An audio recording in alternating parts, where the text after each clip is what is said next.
Hello योग्राफर्स, साक्षी education 9550 YouTube channel में आपका स्वागत है, अभिनंदन है। मैं आपका होस्ट और दोस्त सीएल सर। अपन जिस विषय के बारे में चर्चा कर रहे हैं वो है कक्षा 12 ज्योग्राफी भारत लोक और अर्थव्यवस्था नामक पुस्तक का अध्याय संख्या 7 खनिज तथा ऊर्जा संसाधनों के बारे में विस्तार पूर्वक गहनता से अध्ययन कर रहे हैं। अपन ने कल देखा था कोयले के बारे में, पेट्रोलियम के बारे में, प्राकृतिक गैसों के बारे में विस्तार पूर्वक अध्ययन किया था। आज अपन जिस टॉपिक के बारे में चर्चा करेंगे या जिस टॉपिक का अध्ययन करेंगे वो है अपरंपरागत ऊर्जा स्रोत। देखो, अपरंपरागत ऊर्जा स्रोत का जो दूसरा नाम है वो नवीकरण ऊर्जा स्रोत के नाम से भी जाना जाता है। नवीकरण ऊर्जा स्रोत का मतलब या अपरंपरागत ऊर्जा स्रोत का मतलब यह है कि ऐसे संसाधन जिनका बार बार प्रयोग करने पर भी वो समाप्त नहीं होते, अगर समाप्त हो भी जाते हैं, समाप्त होने के कगार पे चले भी जाते हैं तो उनका पुनः उत्पादन संभव है। इनको बोला जाता है अपरंपरागत या नवीकरण ऊर्जा का स्रोत। नवीकरण का मतलब उनका दोबारा नयापन आ सकता है, अर्थात वो समाप्त होने वाले संसाधन नहीं है। इनको बोला जाता है अपरंपरागत स्रोत। तो इनके बारे में अपन चर्चा करते हैं। तो सबसे पहले हेडिंग लगाइए अपरंपरागत ऊर्जा स्रोत। देखो, अपरंपरागत ऊर्जा स्रोत जिनका अन्य नाम नवीकरण ऊर्जा स्रोत, अन्य नाम पूछा जा सकता है। अपरंपरागत जो ऊर्जा स्रोत है उनको नवीकरण ऊर्जा स्रोत के नाम से भी जाना जाता है। कौन से नाम से जाना जाता है? नवीकरण ऊर्जा स्रोत के नाम से भी जाना जाता है। अब देखते हैं अपन अपरंपरागत ऊर्जा स्रोतों के बारे में। देखो, ऐसे ऊर्जा के स्रोत जो प्राकृतिक हैं। सबसे पहले तो ये कैसे स्रोत हैं? प्राकृतिक स्रोत हैं, है ना।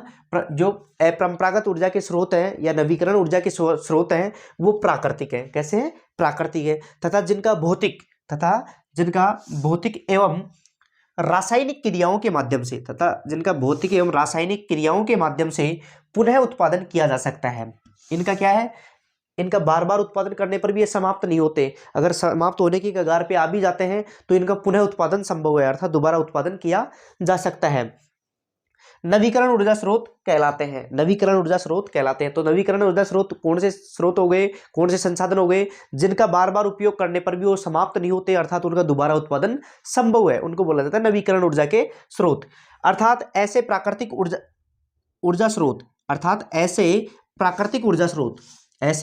ऊर्जा स्रोत जिनका बार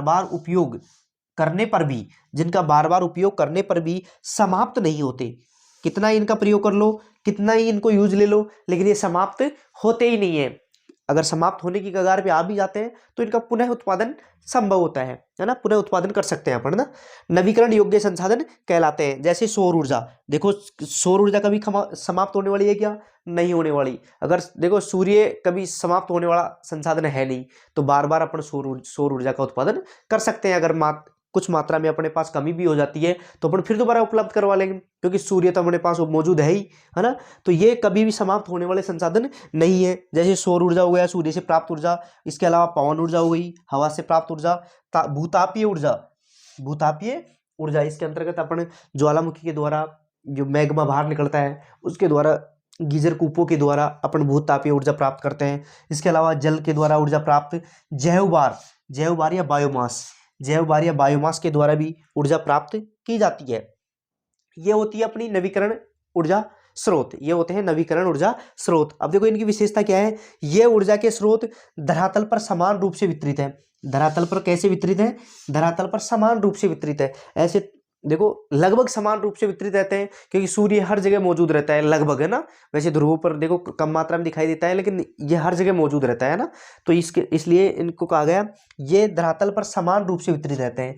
धरातल पर कैसे वितरित रहते हैं? समान रूप से वितरित रहते हैं। देखो, हवा भी वितरित रहती है, धूप भी वितरित रहती है, तो ये हर जगह मिल जाता है अपने को ना, इसलिए ये हर जगह समान रूप से वितरित रहते हैं। ये पर्यावरण अनुकूल है। ये पर्यावरण के क्या है? ये पर्यावरण अनुकूल है। आपसे पूछा जा सकता है कौन से ऊर्जा के स्रोत पर्यावरण के अनुकूल है, तो उसमें ऑप्शन आएगा परंपरागत ऊर्जा स्रोत, अपरंपरागत ऊर्जा स्रोत, दोनों, इनमें से कोई नहीं। तो पर्यावरण के अनुकूल कौन से है? अपरंपरागत ऊर्जा स्रोत, अर्थात नवीकरण ऊर्जा के स्रोत पर्यावरण अनुकूल होते हैं, अर्थात पर्यावरण को प्रदूषण नहीं पहुंचाते हैं। जबकि परंपरागत जो ऊर्जा स्रोत हैं वो पर्यावरण के प्रतिकूल होते हैं, अर्थात पर्यावरण को नुकसान पहुंचाते हैं। तो ये भी अपने को ध्यान रखना है। इसके अलावा देखो, ये ऊर्जा के स्रोत सस्ती ऊर्जा उपलब्ध करवाते हैं।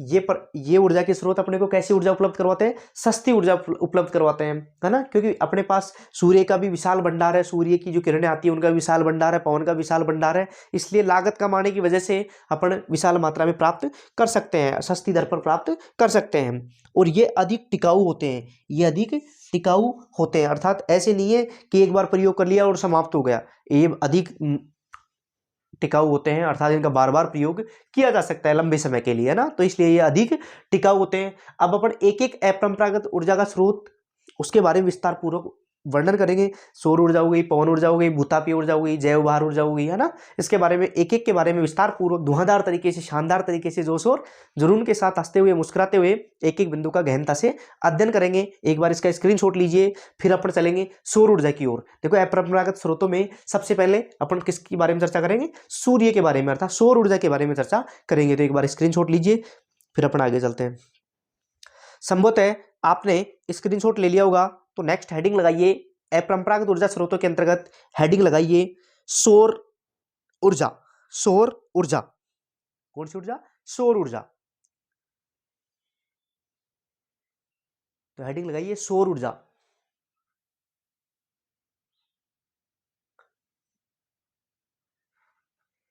नेक्स्ट हेडिंग लगाइए सौर ऊर्जा। तो देखो अपन अपरंपरागत स्रोतों के अंतर्गत सबसे पहले किसका अध्ययन करेंगे, सौर ऊर्जा का। तो देखिए सौर ऊर्जा, सौर ऊर्जा अर्थात नाम से पता चल रहा है सूर्य से प्राप्त ऊर्जा। सूर्य से प्राप्त ऊर्जा कौन सी होती है, सौर ऊर्जा कहलाती है। सूर्य से प्राप्त ऊर्जा को सौर ऊर्जा कहा जाता है। किससे प्राप्त ऊर्जा है, सूर्य से प्राप्त ऊर्जा, सूर्य से प्राप्त ऊर्जा, प्राप्त होने वाली ऊर्जा, सूर्य से प्राप्त होने वाली ऊर्जा सौर ऊर्जा कहलाती है। इसके उत्पादन की दो मुख्य विधियां हैं। तो आपसे पूछा जा सकता है कि सौर ऊर्जा के उत्पादन की दो प्रमुख विधियां कौन कौन सी है, किस किस विधि के माध्यम से सौर ऊर्जा का उत्पादन किया जाता है। तो सबसे पहले देखिए फोटोवोल्टाइक। तो अपने को ये ध्यान रखना है, सबसे पहली विधि कौन सी है, फोटोवोल्टाइक विधि के माध्यम से भी सौर ऊर्जा का उत्पादन किया जाता है। इसके अलावा सौर तापीय प्रौद्योगिकी, सौर तापीय प्रौद्योगिकी, पहला हुआ है फोटोवोल्टाइक और दूसरा हुआ है सौर तापीय प्रौद्योगिकी के माध्यम से अपन किसका उत्पादन कर सकते हैं, सौर ऊर्जा का उत्पादन कर सकते हैं। देखो अब सौर ऊर्जा के लाभ देखो, देखो सौर ऊर्जा के क्या क्या लाभ हैं। तो हेडिंग लगाइए सौर ऊर्जा के लाभ यहाँ पर, है ना। तो इसका समान वितरण है। देखो धरातल पर सूर्य का कैसा वितरण है, सौर ऊर्जा का कैसा वितरण है, समान वितरण है, अर्थात सूर्य सब जगह समान रूप से दिखाई देता है, तो इसका वितरण भी कैसा होगा, समान होगा। तो सौर ऊर्जा का सबसे पहला लाभ क्या है, इसका समान वितरण है ना। यह पर्यावरण के अनुकूल है, इसका भी अपने को विशेष तौर से ध्यान रखना है। पर्यावरण के कैसे है, अनुकूल है। सौर ऊर्जा पर्यावरण के अनुकूल है, अर्थात पर्यावरण पर कोई भी दुष्प्रभाव नहीं छोड़ती, अर्थात पर्यावरण को प्रदूषण नहीं फैलाती, पर्यावरण को प्रदूषित नहीं करती, इसलिए यह पर्यावरण के अनुकूल है। क्योंकि सूर्य से अगर अपन ऊर्जा का उत्पादन करेंगे तो कोई प्रदूषण नहीं होगा, इसलिए यह पर्यावरण के अनुकूल ऊर्जा है ना। अधिक टिकाऊ है, अपने को ये भी ध्यान रखना है, सौर ऊर्जा है वो अधिक टिकाऊ है। ऐसे नहीं है कि जल्दी से एक बार उत्पादन कर लिया तो समाप्त हो गई, अर्थात लंबे समय तक चलती है, इसलिए ये अधिक टिकाऊ है। इसके अलावा देखो ये 7%, ये 7%, यह 7%, यह क्या, सौर ऊर्जा। सौर ऊर्जा 7% कोयला ओब्लिक पेट्रोलियम, कोयला ओब्लिक पेट्रोलियम आधारित ऊर्जा से ज्यादा प्रभावी है। देखो कोयला और पेट्रोलियम से भी ज्यादा प्रभावित कौन सी ऊर्जा है, सौर ऊर्जा है। कितने परसेंट, 7%। कोयला एवं पेट्रोलियम से भी ज्यादा प्रभावी है। इसके अलावा देखो यह नाभिकीय ऊर्जा से, और नाभिकीय जो ऊर्जा है उससे ये 10% अधिक प्रभावी है। सौर ऊर्जा जो नाभिकीय ऊर्जा है उससे भी 10% अधिक प्रभावी है, अधिक अच्छी है ना। सौर ऊर्जा के संभावित क्षेत्र है, ये नेक्स्ट हेडिंग लगाइए, सौर ऊर्जा के संभावित क्षेत्र। देखो सौर ऊर्जा के सबसे ज्यादा संभावित क्षेत्र है, उसमें पहला आता है राजस्थान और दूसरा आता है गुजरात। तो अपने को ये भी ध्यान रखना है ना, सौर ऊर्जा के सबसे ज्यादा संभावित क्षेत्र कौन से हैं, तो अपने को राजस्थान और गुजरात का ध्यान रखना है। तो ये अपनी हो गई सौर ऊर्जा। कौन सी ऊर्जा, सौर ऊर्जा, है ना।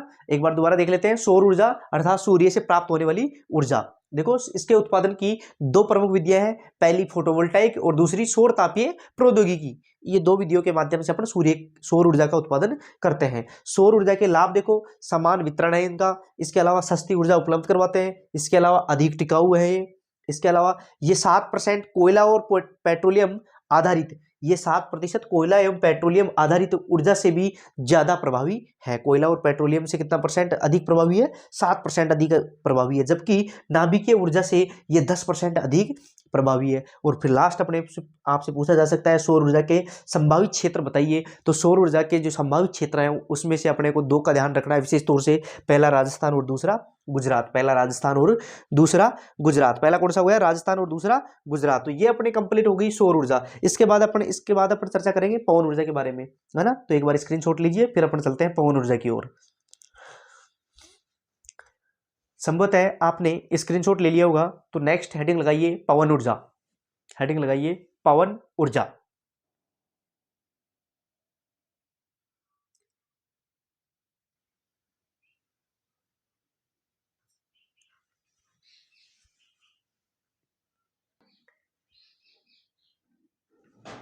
नेक्स्ट अपन चर्चा करेंगे पवन ऊर्जा के बारे में।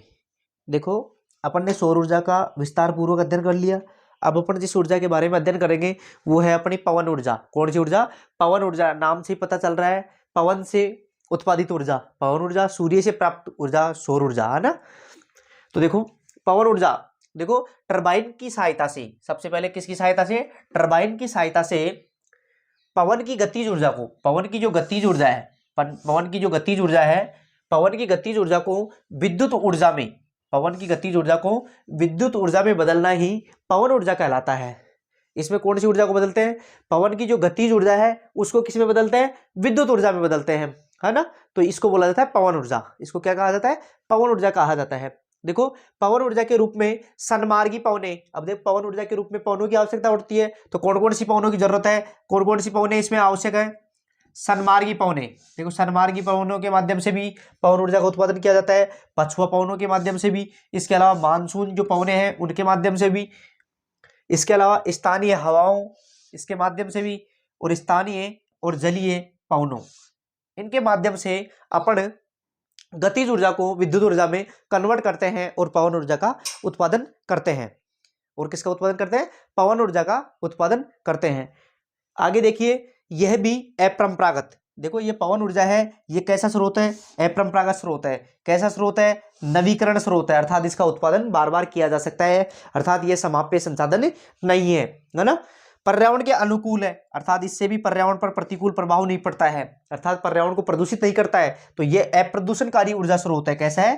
अप्रदूषणकारी ऊर्जा स्रोत, अर्थात जिससे प्रदूषण नहीं फैलता हो। सौर ऊर्जा भी अप्रदूषणकारी ऊर्जा स्रोत है और पवन ऊर्जा भी अप्रदूषणकारी ऊर्जा स्रोत है, अर्थात इससे प्रदूषण नहीं होता है ना। इसका समान वितरण है। देखो पवन ऊर्जा का भी समान वितरण है, सौर ऊर्जा का भी समान वितरण है, और पवन ऊर्जा का भी धरातल पर कैसा वितरण है? समान वितरण है। इसके अलावा यह प्रभावी ऊर्जा स्रोत है, अर्थात ये कैसा स्रोत है?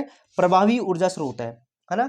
पवन ऊर्जा के जो मुख्य क्षेत्र हैं, जिसमें देखो राजस्थान, गुजरात, महाराष्ट्र, कर्नाटक, 1 2 3 4 चार क्षेत्र हैं। राजस्थान, गुजरात, महाराष्ट्र और कर्नाटक। देखो इसको डायग्राम में भी मैंने दर्शा रखा है, 1 2 3 और 4, है ना। यहाँ पर राजस्थान हो गया, यहाँ पर गुजरात हो गया, यहाँ महाराष्ट्र हो गया और यहाँ कर्नाटक हो गया। इस प्रकार ये हो गई अपनी कंप्लीट पवन ऊर्जा। कौन सी ऊर्जा? पवन ऊर्जा, है ना। एक बार इसका स्क्रीनशॉट लीजिए, फिर अपन आगे चलते हैं।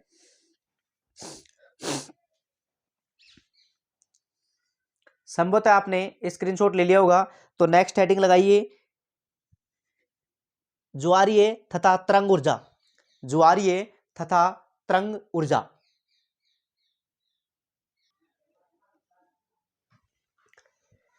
देखो अब अपन चर्चा करेंगे ज्वारीय तथा तरंग ऊर्जा के बारे में। ज्वारीय तथा तरंग ऊर्जा के बारे में। ज्वारीय ऊर्जा और तरंग ऊर्जा कहां से उत्पन्न होती है? समुद्रों से जो लहरें उठती हैं उसको मशीनों के माध्यम से अपन विद्युत ऊर्जा में कन्वर्ट करते हैं, उसको बोला जाता है ज्वारीय या तरंग ऊर्जा। देखो महासागरीय धाराओं से उत्पन्न ऊर्जा, ज्वारीय ऊर्जा कौन सी होती है? महासागरीय जो धाराएं होती है उनसे उत्पन्न ऊर्जा ज्वारीय ऊर्जा अथवा तरंगीय ऊर्जा कहलाती है। देखो महासागरीय धाराएं ऊर्जा का अपरिमित भंडार गृह है। अपरिमित का भंडार गृह का मतलब यह है कि महासागरीय धाराएं कभी समाप्त होने वाली नहीं है, एक के बाद एक दूसरी धारा आती रहती है, तो ये अपरिमित भंडार गृह है ना। 17वीं और 18वीं शताब्दी, 17वीं और 18वीं शताब्दी के प्रारंभ से ही ज्वारीय तरंगों और महासागरीय धाराओं, और कौन सी धाराओं? महासागरीय धाराओं से अधिक ऊर्जा बनाने के निरंतर प्रयास जारी है। देखो 17वीं और 18वीं शताब्दी से ही ज्वारीय जो धाराएं हैं उनसे अधिक ऊर्जा उत्पादन करने के प्रयास लगातार जारी है ना। भारत के पश्चिमी तट पर, भारत के कौन से तट पर? पश्चिमी तट पर, भारत के पश्चिमी तट पर बृहद ज्वारीय तरंग उत्पन्न होती है। देखो जो भारत का जो पश्चिमी तट है वहां पर ऊंची ऊंची लहरें प्रकट होती हैं, उत्पन्न होती है ना, उनको बोला जाता है बृहद ज्वारीय तरंगे उत्पन्न होती है। भारत के पास तटों के साथ, भारत के पास किसके साथ? तटों के साथ, तटों के साथ ज्वारीय ऊर्जा विकसित करने की व्यापक संभावनाएं हैं। देखो भारत की जो तटरेखा है वो बहुत लंबी है ना, तो वहां पर ज्वारीय जो ऊर्जा है उसको उत्पन्न करने की संभावना भी अधिक है ना। परंतु अभी तक इसका उपयोग नहीं किया गया है। देखो प्रयास लगातार जारी है, ज्वारीय ऊर्जा या तरंग ऊर्जा के माध्यम से ऊर्जा में परिवर्तित करना प्रयास लगातार जारी है, लेकिन अभी तक कोई भी ऐसा संयंत्र वहां पर स्थापित नहीं किया गया है। अभी तक एक भी संयंत्र ऐसा स्थापित नहीं हुआ है समुद्रों के किनारे जिनसे ऊर्जा का उत्पादन होता हो। तो ये हो गई अपनी ज्वारीय तथा तरंग ऊर्जा, जो समुद्र या महासागरों से उत्पन्न लहरें होती हैं उनके माध्यम से ऊर्जा का उत्पादन करना, ये होती है अपनी ज्वारीय ऊर्जा या तरंग ऊर्जा। इसी प्रकार अपन आगे अध्ययन करेंगे। एक बार इसका स्क्रीनशॉट लीजिए, फिर अपन आगे चलेंगे भूतापीय ऊर्जा की ओर। कौन सी ऊर्जा की ओर? भूतापीय ऊर्जा की ओर। संभवतः आपने स्क्रीनशॉट ले लिया होगा। नेक्स्ट हेडिंग लगाइए भूतापीय ऊर्जा। कौन सी ऊर्जा? भूतापीय ऊर्जा।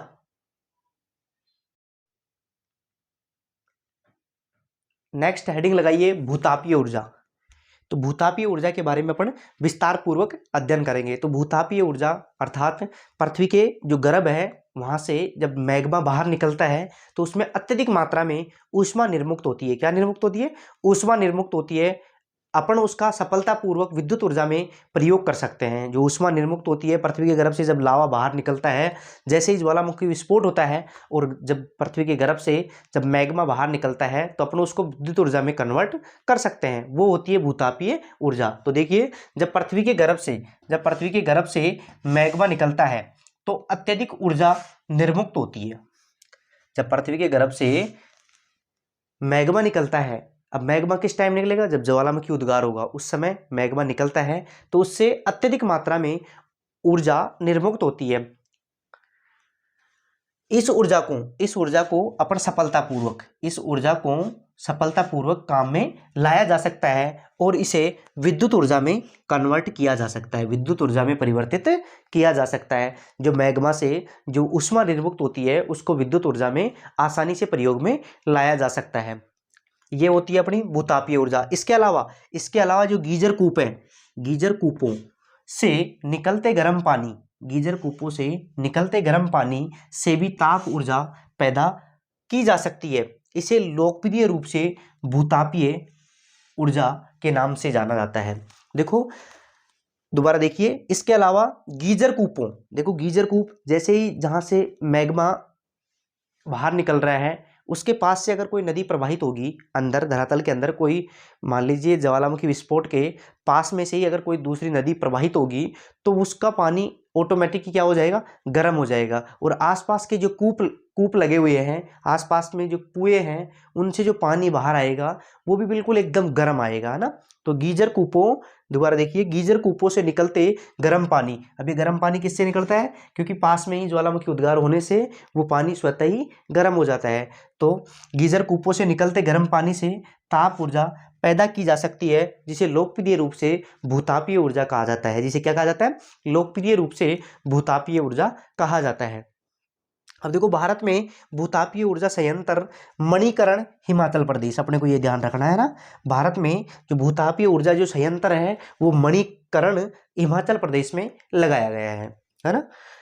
नोट लगा के एक बिंदु लिखिए, भारत में तो जो भूतापीय ऊर्जा संयंत्र है वो मणिकरण हिमाचल प्रदेश में लगाया गया है, लेकिन विश्व में, तो नोट लगा के लिखिए, विश्व में प्रथम भूतापीय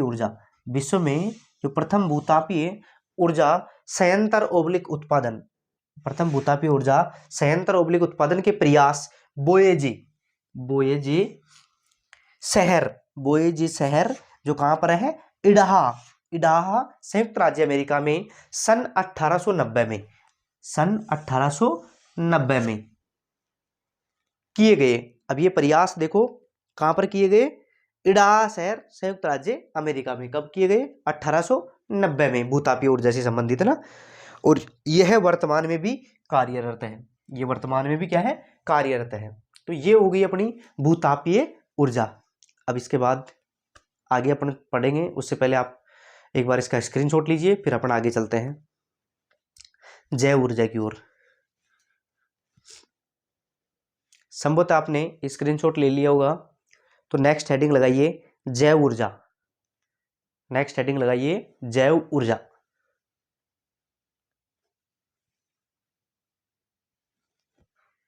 नेक्स्ट हेडिंग लगाइए जैव ऊर्जा। कौन सी ऊर्जा, जैव ऊर्जा के बारे में अपन चर्चा करेंगे। तो देखो जैव ऊर्जा, जैव ऊर्जा उस ऊर्जा को कहा जाता है जिसे जैविक उत्पादों, किससे प्राप्त किया जाता है, जैविक उत्पादों से प्राप्त किया जाता है।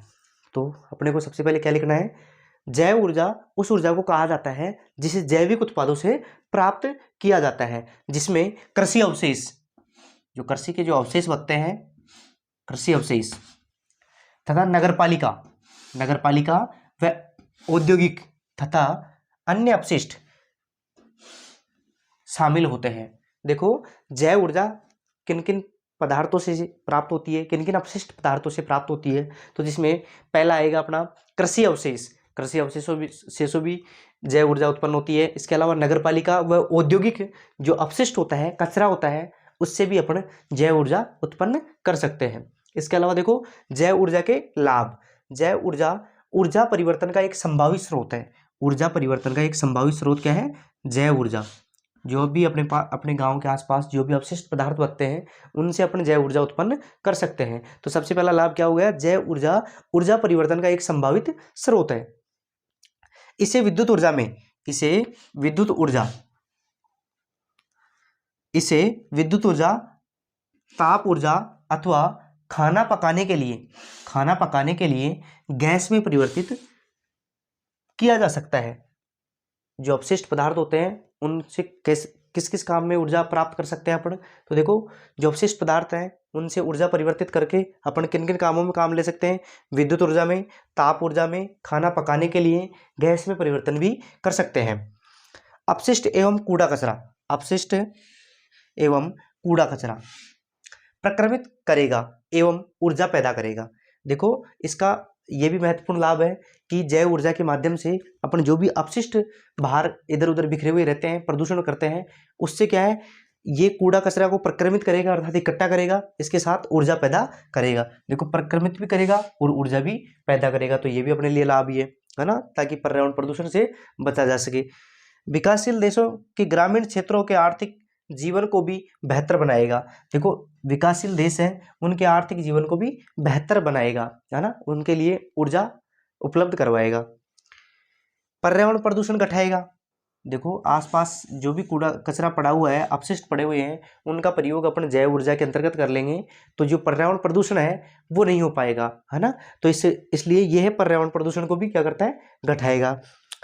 जलाऊ लकड़ी पर दबाव कम करेगा, जलाऊ लकड़ी पर दबाव कम करेगा। अब कैसे करेगा जलाऊ लकड़ी पर दबाव, क्योंकि अपने को अपशिष्ट पदार्थों से जब ऊर्जा उत्पन्न हो जाएगी और उससे अपने को ऊर्जा प्राप्त हो जाएगी, तो खाना पकाने में भी अपन जैव ऊर्जा का प्रयोग करने लग जाएंगे। इसलिए जो जलाऊ लकड़ी है उसके दबाव को भी कम करेगा और आत्मनिर्भरता बढ़ाएगा, अर्थात किसी दूसरे के ऊपर डिपेंड नहीं होना पड़ेगा और आत्मनिर्भरता को भी बढ़ाएगा, क्योंकि कूड़ा कचरा सभी के पास उपलब्ध हो जाएगा और कूड़ा कचरा उपलब्ध हो जाएगा तो उससे अपन जैव ऊर्जा उत्पन्न कर लेंगे और जैव ऊर्जा उत्पन्न कर लेंगे तो अपने पास जो लकड़ी है, संसाधन है, वो कम मात्रा में उपलब्ध है, तो उसकी जगह अपन उनका प्रयोग कर लेंगे तो लकड़ी के दबाव को भी वो कम कर देगा, है ना।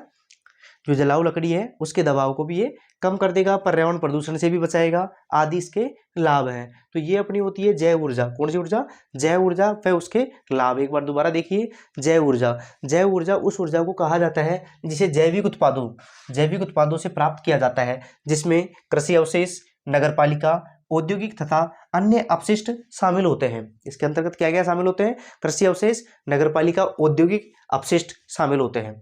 जैव ऊर्जा के लाभ, देखो जैव ऊर्जा ऊर्जा परिवर्तन का एक संभावित स्रोत है। जैव ऊर्जा किसका स्रोत है, ऊर्जा परिवर्तन का एक संभावित स्रोत है, पहला लाभ। दूसरा, इसे विद्युत ऊर्जा, ताप ऊर्जा, जैव ऊर्जा से विद्युत ऊर्जा, ताप ऊर्जा अथवा खाना पकाने के लिए गैस में परिवर्तित किया जा सकता है। अपशिष्ट एवं कूड़ा कचरा प्रक्रमित करेगा एवं ऊर्जा पैदा करेगा। एक ये भी लाभ है कि अवशिष्ट जो अपशिष्ट पदार्थ हैं उनको इकट्ठा करेगा और अपने लिए ऊर्जा उपलब्ध करवाएगा। इसके अलावा देखो विकासशील देशों के ग्रामीण क्षेत्रों में आर्थिक जीवन को भी बेहतर बनाएगा, उनका आर्थिक जीवन में भी सुधार आएगा। पर्यावरण प्रदूषण को घटाएगा, है ना। जब जैव ऊर्जा से कृषि अवशेष हो गए, नगरपालिका कचरा हो गया, औद्योगिक अपशिष्ट हो गए, जब उनका अपन जैव ऊर्जा में परिवर्तन कर देंगे तो इससे क्या होता है, पर्यावरण प्रदूषण भी घट जाएगा, है ना। जलाऊ लकड़ी पर दबाव कम करेगा। जब जैव ऊर्जा अपने को अपशिष्ट पदार्थों से प्राप्त हो रही है तो जलाऊ लकड़ी को अपन प्रयोग में क्यों लेंगे, इससे ही काम चला लेंगे, है ना। और आत्मनिर्भरता को बढ़ाएगा। तो ये अपनी हो गई जैव ऊर्जा। कौन सी ऊर्जा, जैव ऊर्जा। अब अपन चर्चा करेंगे नाभिकीय ऊर्जा के बारे में ना। एक बार इसका स्क्रीनशॉट लीजिए फिर अपन आगे चलते हैं।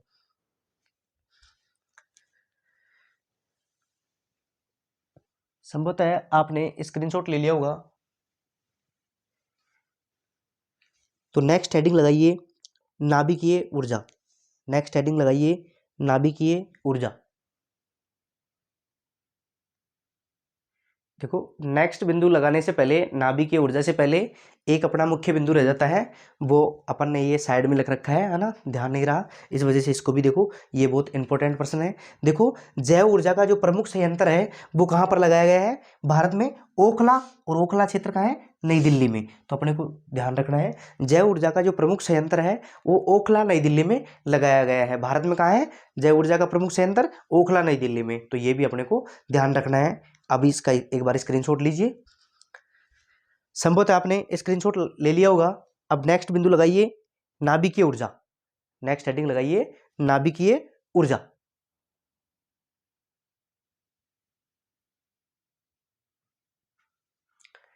नेक्स्ट हेडिंग लगाइए नाभिकीय ऊर्जा।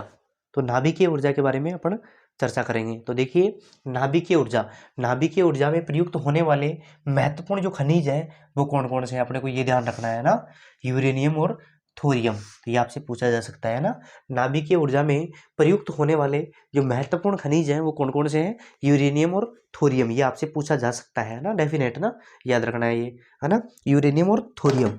इसके अलावा देखो नाभिकीय ऊर्जा प्राप्त करने की जो विधियां आपसे पूछी जा सकती है, भाई नाभिकीय ऊर्जा प्राप्त करने की कौन कौन सी विधियां हैं। तो ये दो विधियां हैं। पहली विधि हो गई नाभिकीय विखंडन विधि। पहली विधि कौन सी है, नाभिकीय विखंडन विधि। और दूसरी है नाभिकीय संयोजन विधि। ये पहली कौन सी है, नाभिकीय विखंडन विधि, और दूसरी है नाभिकीय संयोजन विधि। तो ये भी आपसे पूछा जा सकता है। तो अब तक अपन ने दो बिंदुओं का अध्ययन किया है कि नाभिकीय ऊर्जा में प्रयुक्त होने वाले महत्वपूर्ण खनिज कौन से हैं, यूरेनियम और थोरियम है। इसके अलावा नाभिकीय ऊर्जा को प्राप्त करने वाली विधि कौन कौन सी है, तो दो प्रमुख विधियां हैं, नाभिकीय विखंडन विधि और दूसरा है नाभिकीय संयोजन विधि। तो ये दो विधियां हो गई। देखो सबसे पहले अपन यूरेनियम के बारे में चर्चा करते हैं, है ना। यूरेनियम, देखो इसका उपयोग नाभिकीय ऊर्जा के उत्पादन में किया जाता है। देखो यूरेनियम का उपयोग भी नाभिकीय ऊर्जा के उत्पादन में किया जाता है और थोरियम का उपयोग भी नाभिकीय ऊर्जा के उत्पादन में किया जाता है। तो देखो इसका उपयोग नाभिकीय ऊर्जा के उत्पादन में किया जाता है, किसका, यूरेनियम का। यूरेनियम निक्षेप धारवाड़ क्रम की शैलों में पाए जाते हैं। तो आपसे ये भी पूछा जा सकता है कि यूरेनियम के जो निक्षेप हैं वो भारत में कहाँ पाए जाते हैं या कौन सी शैलों में पाए जाते हैं। तो अपने को आंसर देना है धारवाड़ क्रम की शैलों में पाए जाते हैं, धारवाड़ क्रम की चट्टानों में पाए जाते हैं या शैलों में पाए जाते हैं, है ना। यूरेनियम के वितरण, देखो यूरेनियम का वितरण कहाँ कहाँ पर है इसके बारे में अपन चर्चा करते हैं। तो देखो नंबर 1 सिंहभूमि झारखंड, सिंहभूमि झारखंड में है। और इसके अलावा उदयपुर, अलवर और झुंझुनू, ये तीनों कहाँ है, राजस्थान में है। तो अपना एक तो हो गया झारखंड, और 3 क्षेत्र ये कहाँ हुए, राजस्थान में। इसके अलावा देखो दुर्ग, दुर्ग हो गया अपना छत्तीसगढ़ में, दुर्ग कहाँ हो गया, छत्तीसगढ़ में। इसके अलावा देखो भंडारा, भंडारा महाराष्ट्र में। इसके अलावा कुल्लू हिमाचल प्रदेश में, कुल्लू कहाँ हो गया, हिमाचल प्रदेश में। इस प्रकार ये अपने यूरेनियम, जो देखो नाभिकीय ऊर्जा को प्राप्त करने वाला जो महत्वपूर्ण खनिज था यूरेनियम, उसका अपन ने विस्तार पूर्वक अध्ययन कर लिया। अब यूरेनियम के बाद में दूसरा जो महत्वपूर्ण खनिज है वो है थोरियम। इससे भी नाभिकीय ऊर्जा प्राप्त होती है, तो उसके बारे में अपन चर्चा करते हैं। एक बार इसका स्क्रीनशॉट लीजिए फिर अपन आगे चलेंगे। संभवतः आपने स्क्रीनशॉट ले लिया होगा। तो नेक्स्ट हेडिंग लगाइए यूरेनियम के बाद थोरियम, थोरियम। नेक्स्ट हेडिंग लगाइए थोरियम। नेक्स्ट हेडिंग लगाइए थोरियम। तो अपन देखो यूरेनियम के बारे में अपन ने विस्तार पूर्वक अध्ययन कर लिया। अब अपन चर्चा करेंगे थोरियम के बारे में। देखो थोरियम नाभिकीय ऊर्जा का स्रोत है। थोरियम भी क्या है? नाभिकीय ऊर्जा का स्रोत है। देखो यूरेनियम भी नाभिकीय ऊर्जा का स्रोत है और थोरियम भी नाभिकीय ऊर्जा का स्रोत है। इसका उत्पादन मोनोजाइट एवं इल्मेनाइट जमाओं से किया जाता है। देखो इसका उत्पादन, किसका उत्पादन? थोरियम का उत्पादन मोनोजाइट एवं इल्मेनाइट जमाओं से किया जाता है। अब देखो इसका वितरण, देखो भारत में इसका कहाँ कहाँ पर वितरण है थोरियम का? देखो पालाक्काड़ और कोलाम। पालाक्काड़ और कोलाम तो कहाँ है? केरल में है। पालाक्काड़ और कोलाम कहाँ है? केरल राज्य में है। इसके अलावा देखो विशाखापट्टनम कहाँ है? आंध्र प्रदेश में। कौन से प्रदेश में? आंध्र प्रदेश में। विशाखापट्टनम हो गया अपना आंध्र प्रदेश में। इसके अलावा देखो महानदी के जो नदी डेल्टा है वो ओडिशा। देखो महानदी के जो नदी डेल्टा ओडिशा में भी इसका वितरण पाया जाता है। किसका? थोरियम का। अब देखो महत्वपूर्ण नाभिकीय ऊर्जा परियोजनाएं। अब देखो भारत में महत्वपूर्ण नाभिकीय ऊर्जा परियोजनाएं कौन कौन सी है उसके बारे में अपन विस्तार पूर्वक गहनता से अध्ययन करेंगे। तो देखो महत्वपूर्ण नाभिकीय ऊर्जा परियोजना, सबसे पहले तारापुर कहाँ है? महाराष्ट्र में। पहली कहाँ है? तारापुर महाराष्ट्र में। दूसरी है रावतबाठा चित्तौड़गढ़ कहाँ है? राजस्थान में। इसके अलावा कलपक्कम कहाँ पर है? तमिलनाडु में। इसके अलावा देखो नरोरा कहाँ है? यूपी में, उत्तर प्रदेश में। कैगा कर्नाटक में। काकरापाड़ा गुजरात में। तो यह महत्वपूर्ण नाभिकीय ऊर्जा परियोजनाएं हैं। दोबारा देखिए नाभिकीय ऊर्जा परियोजनाएं कौन कौन सी है भारत में? तो देखो तारापुर महाराष्ट्र, रावतबाठा चित्तौड़गढ़ जो राजस्थान में, कलपक्कम तमिलनाडु, नरोरा उत्तर प्रदेश, कैगा कर्नाटक और काकरापाड़ा गुजरात। ये महत्वपूर्ण नाभिकीय ऊर्जा परियोजनाएं हैं। देखो जैसे जैसे इसमें सीरियल लगा हुआ है 1 2 3 4 5 6, इसी प्रकार देखो एक नंबर अपना कहाँ है? मैप में। देखो मैप में दर्शा रखा है 1 नंबर, तो यहाँ पर कौन सा आएगा? तारापुर महाराष्ट्र। देखो नंबर 2 पे रावतबाठा राजस्थान में। नंबर 2 पर ये रहा रावतबाठा राजस्थान है यहाँ पर ना। नंबर 3 पर कलपक्कम तमिलनाडु। नंबर 3 पर ये रहा कलपक्कम तमिलनाडु। नंबर 4 पर नरोरा यूपी। नंबर 4 पर नरोरा यूपी यहाँ पर है। इसके अलावा नंबर 5 पर कैगा कर्नाटक। इसके अलावा नंबर 5 पर कैगा और कर्नाटक यहाँ पर है। इसके अलावा काकरापाड़ा गुजरात, तो नंबर 6 पर काकरापाड़ा गुजरात। तो ये मैप की दृष्टि से अपने पूछे जा सकते हैं, इसलिए अपने मैप में भी दर्शा दिया है ना। अपने हिसाब से दर्शा लेना, वैसे इसका सीरियल रख दिया है मैंने, उसके हिसाब से आप लिख देना ना। अब देखो ये महत्वपूर्ण फैक्ट है ना, ये भी आपसे पूछे जा सकते हैं, तो इनके बारे में भी अपन विस्तार पूर्वक चर्चा कर लेते हैं। तो ये कौन कौन से फैक्ट हैं जिनके बारे में पूछा जा सकता है? तो देखो परमाणु ऊर्जा आयोग की स्थापना आपसे पूछा जा सकता है। परमाणु ऊर्जा आयोग की स्थापना कब की गई थी? तो अपना आंसर होना चाहिए 1948 में। परमाणु ऊर्जा आयोग की स्थापना 1948 में की गई थी। कब की गई थी? 1948 में की गई थी परमाणु ऊर्जा आयोग की स्थापना। इसके अलावा ट्राम्बे परमाणु ऊर्जा संस्थान की स्थापना कब की गई थी? 1954 में। तो ये भी पूछा जा सकता है। अब देखो 1967 में जो ट्राम्बे परमाणु अनुसंधान था, परमाणु ऊर्जा संस्थान था, उसका नाम परिवर्तित कर दिया गया और क्या कर दिया गया? भाभा परमाणु अनुसंधान केंद्र। तो आपसे पूछा जा सकता है कि ट्राम्बे परमाणु ऊर्जा संस्थान का नाम परिवर्तित कब किया गया? तो 1967 में किया गया। दूसरा नाम क्या लिखा गया इसका? भाभा परमाणु अनुसंधान केंद्र रखा गया। तो ये अपना हो गया यूरेनियम और उसके बाद थोरियम। तो ये अपने कंप्लीट हो गए। इसके बाद अपन नेक्स्ट जिस बिंदु के बारे में चर्चा करेंगे वो है खनिज संसाधनों का संरक्षण। अब देखो खनिजों के बारे में अपन ने विस्तार पूर्वक अध्ययन कर लिया। अब लास्ट और अंतिम अपना टॉपिक बच जाता है वो खनिज संसाधनों का संरक्षण किस प्रकार किया जाए कि वर्तमान का भी काम हो जाए और भविष्य में जो आने वाली पीढ़ी है उनके लिए भी संसाधन बचे रहें। तो एक बार इसका स्क्रीनशॉट लीजिए, फिर अपन आगे चलते हैं। इसी प्रकार एक एक बिंदु का गहनता से अपन विस्तार पूर्वक अध्ययन करेंगे। तो एक बार स्क्रीनशॉट लीजिए, फिर अपन आगे चलते हैं। संभवतः आपने स्क्रीनशॉट ले लिया होगा, तो नेक्स्ट हेडिंग लगाइए खनिज संसाधनों का संरक्षण। नेक्स्ट हेडिंग लगाइए खनिज संसाधनों का संरक्षण। खनिज संसाधनों का संरक्षण। खनिज संसाधनों का संरक्षण।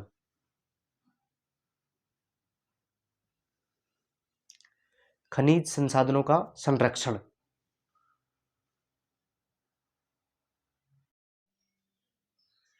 आज की क्लास का अपन लास्ट और अंतिम अध्ययन करेंगे खनिज संसाधनों का संरक्षण। देखो खनिज संसाधनों का संरक्षण किए बिना सतत पोषणीयता की भावना को अपन नहीं निभा सकते, क्योंकि सतत पोषणीयता ये कहती है कि संसाधनों का इस प्रकार प्रयोग करो कि वर्तमान का भी काम हो जाए और भविष्य के लिए भी बचे रहे संसाधन। तो वो किसके द्वारा संभव है? खनिजों के संसाधनों का संरक्षण करके अपन वो संभव कर सकते हैं। तो देखो खनिज संसाधनों के संरक्षण से पहले अपन एक बिंदु और देखेंगे, खनिजों के संरक्षण की आवश्यकता क्यों, ये आवश्यकता क्यों पड़ी खनिजों के संरक्षण की, उसके बारे में चर्चा करेंगे। तो देखो खनिजों की सीमित उपलब्धता, इसकी आवश्यकता इसलिए पड़ी क्योंकि खनिजों की धरातल पर सीमित उपलब्धता है, अर्थात बहुत ही सीमित मात्रा में उपलब्ध है उसके द्वारा। दूसरा है औद्योगिक आर्थिक विकास का आधार। देखो खनिज औद्योगिक और आर्थिक विकास का आधार भी कौन है? खनिज है, इसलिए भी खनिजों के संरक्षण की आवश्यकता पड़ी। इसके अलावा रोजगार सर्जन, इसके अलावा क्या? रोजगार सर्जन। देखो खनिजों के माध्यम से लोगों को रोजगार उपलब्ध होता है। कैसे उपलब्ध होता है? क्योंकि खनिजों के माध्यम से अपन उद्योग धंधों की स्थापना करते हैं और उद्योग धंधों के माध्यम से लोगों को रोजगार प्राप्त होता है। तो देखो इसके द्वारा रोजगार सर्जन होता है और मानव जीवन के लिए आवश्यक, और मानव जीवन के लिए भी खनिज आवश्यक होते हैं, क्योंकि प्रत्येक का जो भी मनुष्य अपने जीवन में जो भी कार्य करता है उसमें खनिज संसाधनों की अति महत्वपूर्ण योगदान रहता है उसमें, है ना। तो इसलिए खनिज संसाधनों की आवश्यकता पड़ी। तो दोबारा देखिए खनिजों के संरक्षण की आवश्यकता क्यों पड़ी? क्योंकि एक तो सीमित उपलब्धता है इनकी, दूसरा ये औद्योगिक और आर्थिक विकास का आधार प्रदान करते हैं, तीसरा रोजगार सर्जन देते हैं या लोगों को, चौथा मानव जीवन के लिए आवश्यक है ना, मानव जीवन के लिए आवश्यक। एक बार इसका स्क्रीनशॉट लीजिए, फिर अपन देखेंगे खनिज संसाधनों का संरक्षण। देखो खनिज संसाधनों का संरक्षण अपन किस प्रकार कर सकते हैं उसके बारे में अध्ययन करेंगे। एक बार इसका स्क्रीनशॉट लीजिए, फिर अपन आगे चलते हैं। संभवत है आपने स्क्रीनशॉट ले लिया होगा, तो नेक्स्ट हेडिंग लगाइए खनिज संसाधनों का संरक्षण। देखो ये अपन ने देखा था खनिजों के संरक्षण की आवश्यकता क्यों पड़ी, और अब अपन देखेंगे खनिज संसाधनों का संरक्षण कैसे किया जा सकता है। तो हेडिंग लगाइए खनिज संसाधनों का संरक्षण। तो देखो अब अपन देखेंगे खनिज संसाधनों का संरक्षण।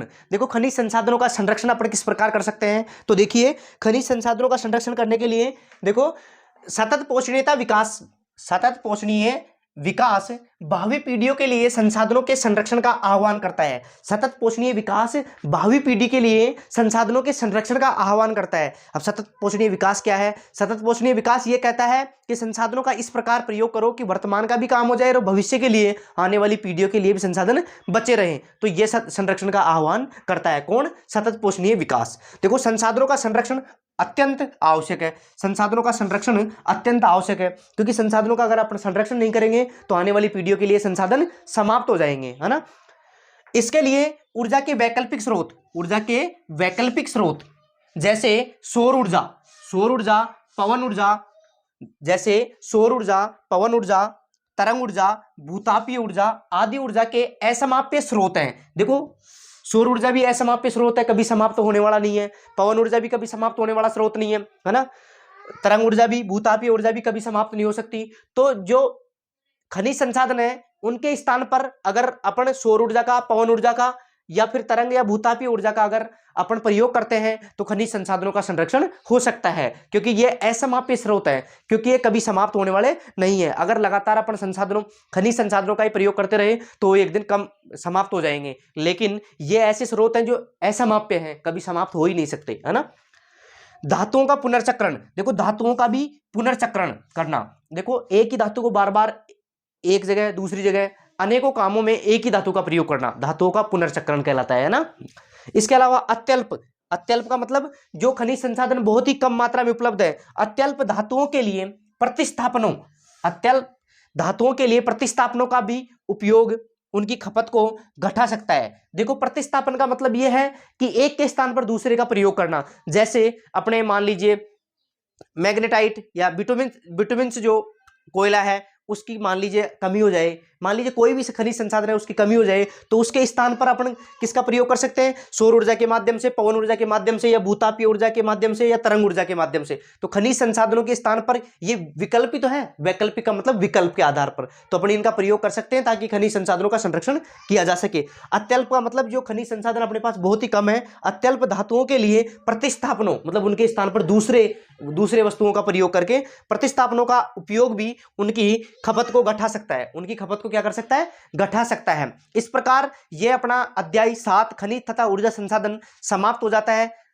और अगर नेक्स्ट अपन जिस अध्याय के बारे में चर्चा करेंगे वो है अपना, देखो 8वां अपने सिलेबस में है नहीं, निर्माण उद्योग अपने सिलेबस में है नहीं।